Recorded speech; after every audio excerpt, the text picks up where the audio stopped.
তারপর আবার লোকসভা নির্বাচনে পরাজয়, তারপর বিধানসভা নির্বাচনে সন্দেশখালী হয়, হিঙ্গলগঞ্জ থেকে লড়াই করে জয়লাভ, কেমন লাগছে? আমি বসিরহাট লোকসভা থেকে কখনোই হারিনি, কখনোই পরাজয় স্বীকার করিনি। আর যদি পরাজয় স্বীকার করতাম আমি ময়দান ছেড়ে পালিয়ে যেতাম। আমি পালিয়ে যাই, আমি জানতাম যে আমি বসিরহাট লোকসভা কেন্দ্র থেকে আমি বিজেপি প্রার্থী, আমি জিতেছি।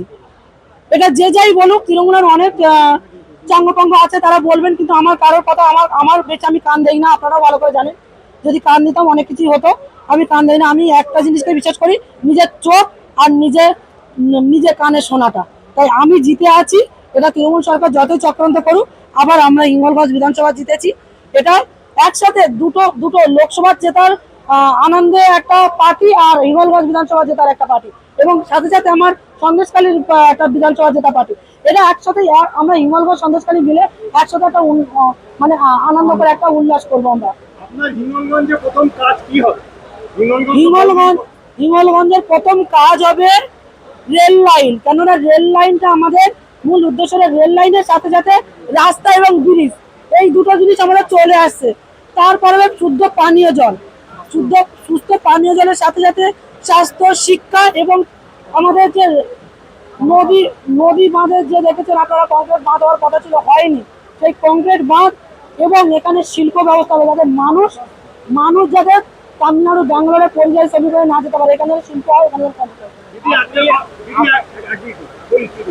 একটা কথা বলুন, যেখানে অনেক জায়গায় দেখা যাচ্ছে গন্ডগোল, আপনারাই বলেছিলেন, প্রধানমন্ত্রীও বলেছে, সবাই বলেছে যে জেতার পরে কোনো গন্ডগোল হবে না, কিন্তু দেখা যাচ্ছে অনেক জায়গায় গন্ডগোল হচ্ছে। আপনি কি বলবেন?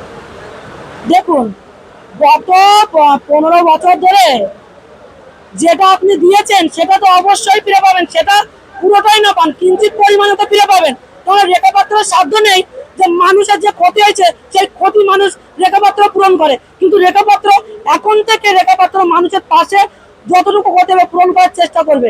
কিন্তু এই তৃণমূল সরকার যে ক্ষতি করেছে সেই ক্ষতি পূরণ করার রেখাপাত্রের সাধ্য নেই, কারণ এটা রেখাপাত্র মানে দায়িত্বের বাইরে। আর তার জন্য শুনুন, তার জন্য মানুষ যেটা করার করবে, কিন্তু আমি মানুষকে বুঝিয়েছি মানুষ করবে না, কিন্তু কিছুটা হলেও তো তৃণমূলকে মানে বক্ষণ করতে হবে, এইটুকু বলবো। আমি এর বেশি কিছু বলবো না।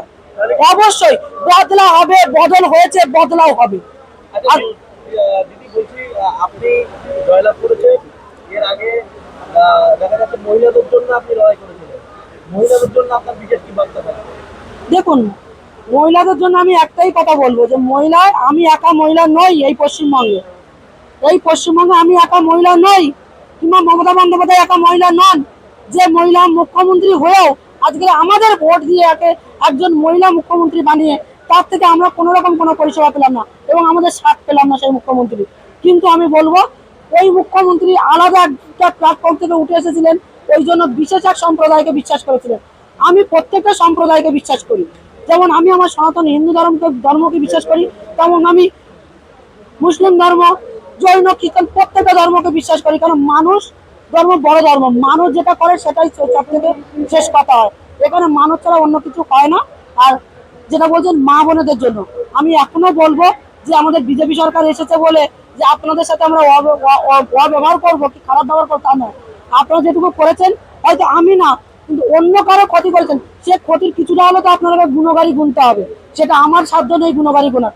আপনি ক্ষতিপূরণ করেছেন, আপনি ক্ষতিপূরণ দেবেন, সেটা আপনার ব্যাপার, আপনাদের ম্যাটার, আপনারা মিটার। কিন্তু এখন থেকে আমার এই বিজেপি পার্টির কোন রকম কোন বিষয় রেখাপাত্র, প্রত্যেকটা বিষয় রেখাপাত্র নিজের দায়িত্ব নিয়ে দেখবে। আপনি বলছেন যে বদলা হবে, কিরকম বদলার কথা বলছেন? বদলা তো হবে।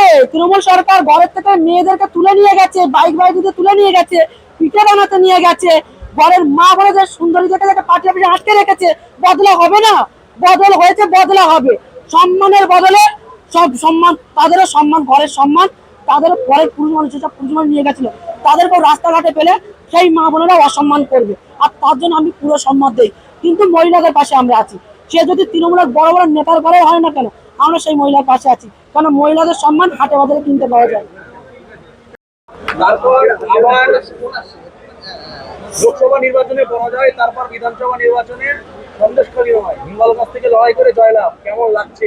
আমি বসিরহাট লোকসভা থেকে কখনোই হারিনি, কখনোই পরাজয় স্বীকার করিনি। আর যদি পরাজয় স্বীকার করতাম আমি ময়দান ছেড়ে পালিয়ে যেতাম। আমি পালিয়ে যাই, আমি জানতাম যে আমি বসিরহাট লোকসভা কেন্দ্র থেকে আমি বিজেপি প্রার্থী, আমি জিতেছি। এটা যে যাই বলুক, তৃণমূলের অনেক চাঙ্গপাঙ্গ আছে, তারা বলবেন, কিন্তু আমার কারোর কথা আমার আমার বেঁচে আমি কান দেই না। আপনারাও ভালো করে জানেন, যদি কান দিতাম অনেক কিছুই হতো। আমি কান দেই না। আমি একটা জিনিসকে বিশ্বাস করি, নিজের চোখ আর নিজে কানে শোনাটা। তাই আমি জিতে আছি। এটা তৃণমূল সরকার যতই চক্রান্ত করুক, আবার আমরা হিঙ্গলগঞ্জ বিধানসভা জিতেছি। এটা একসাথে দুটো দুটো লোকসভা জেতার আনন্দে একটা পার্টি, আর হিঙ্গলগঞ্জ বিধানসভা জেতার একটা পার্টি, এবং সাথে সাথে আমার সন্দেশখালীর একটা বিধানসভা জেতা পার্টি। এটা একসাথে আমরা হিঙ্গলগঞ্জ সন্দেশখালী মিলে একসাথে একটা মানে আনন্দ করে একটা উল্লাস করবো আমরা। আপনার হিঙ্গলগঞ্জে প্রথম কাজ কি হবে? হিঙ্গলগঞ্জের প্রথম কাজ হবে রেল লাইন। কেননা রেল লাইনটা আমাদের মূল উদ্দেশ্য। রেল লাইনের সাথে সাথে রাস্তা এবং ব্রিজ, এই দুটো জিনিস আমাদের চলে আসছে। তারপরে শুদ্ধ পানীয় জল, সুস্থ পানীয় জলের সাথে সাথে স্বাস্থ্য, শিক্ষা, এবং আমাদের যে নদী নদী বাঁধের যে দেখেছেন আপনারা, কংক্রিট বাঁধ হওয়ার কথা ছিল, হয়নি। সেই কংক্রিট বাঁধ, এবং এখানে শিল্প ব্যবস্থা হবে, যাতে মানুষ যাতে তামিলনাড়ু, ব্যাঙ্গালোরে পরিযায়ী শ্রমিক হয়ে না যেতে পারে, এখানে শিল্প হয়, এখানে একটা কথা বলুন, যেখানে অনেক জায়গায় দেখা যাচ্ছে গন্ডগোল, আপনারাই বলেছিলেন, প্রধানমন্ত্রীও বলেছে, সবাই বলেছে যে জেতার পরে কোনো গন্ডগোল হবে না, কিন্তু দেখা যাচ্ছে অনেক জায়গায় গন্ডগোল হচ্ছে। আপনি কি বলবেন? দেখুন, গত 15 বছর ধরে যেটা আপনি দিয়েছেন সেটা তো অবশ্যই ফিরে পাবেন। সেটা পুরোটাই না পান, কিঞ্চিত পরিমাণে তো ফিরে পাবেন। তোমার রেখাপাত্রের সাধ্য নেই যে মানুষের যে ক্ষতি হয়েছে সেই ক্ষতি মানুষ রেখাপাত্র পূরণ করে, কিন্তু রেখাপাত্র এখন থেকে রেখাপাত্র মানুষের পাশে যতটুকু হতে হবে পূরণ করার চেষ্টা করবে। কিন্তু এই তৃণমূল সরকার যে ক্ষতি করেছে সেই ক্ষতি পূরণ করার রেখাপাত্রের সাধ্য নেই, কারণ এটা রেখাপাত্রের মানে দায়িত্বের বাইরে। আর তার জন্য শুনুন, তার জন্য মানুষ যেটা করার করবে, কিন্তু আমি মানুষকে বুঝিয়েছি মানুষ করবে না, কিন্তু কিছুটা হলেও তো তৃণমূলকে মানে বক্ষণ করতে হবে, এইটুকু বলবো। আমি এর বেশি কিছু বলবো না। অবশ্যই বদলা হবে, বদল হয়েছে, বদলাও হবে। আচ্ছা, দিদি বলছি, আপনি জয়লাভ করেছেন। এর আগে দেখা যাচ্ছে মহিলাদের জন্য আপনি লড়াই করেছিলেন। মহিলাদের জন্য আপনার বিশেষ কি বার্তা থাকবে? দেখুন, মহিলাদের জন্য আমি একটাই কথা বলবো, যে আমি একা মহিলা নই এই পশ্চিমবঙ্গে। আমি একা মহিলা নই, কিংবা মমতা বন্দ্যোপাধ্যায় একা মহিলা নন। যে মহিলা মুখ্যমন্ত্রী হয়েও আজকে আমাদের ভোট দিয়ে একজন মহিলা মুখ্যমন্ত্রী বানিয়ে, তার থেকে আমরা কোনো রকম কোনো পরিষেবা পেলাম না, এবং আমাদের সাথ পেলাম না সেই মুখ্যমন্ত্রী। কিন্তু আমি বলবো, ওই মুখ্যমন্ত্রী আলাদা একটা প্ল্যাটফর্ম থেকে উঠে এসেছিলেন, ওই জন্য বিশেষ এক সম্প্রদায়কে বিশ্বাস করেছিলেন। আমি প্রত্যেকটা সম্প্রদায়কে বিশ্বাস করি। যেমন আমি আমার সনাতন হিন্দু ধর্মকে বিশ্বাস করি, তেমন আমি মুসলিম ধর্ম, জৈন, খ্রিস্টান প্রত্যেকটা ধর্মকে বিশ্বাস করি। কারণ মানুষ ধর্ম বড় ধর্ম, মানুষ যেটা করে সেটাই সব থেকে শেষ কথা হয়। এখানে মানুষ ছাড়া অন্য কিছু হয় না।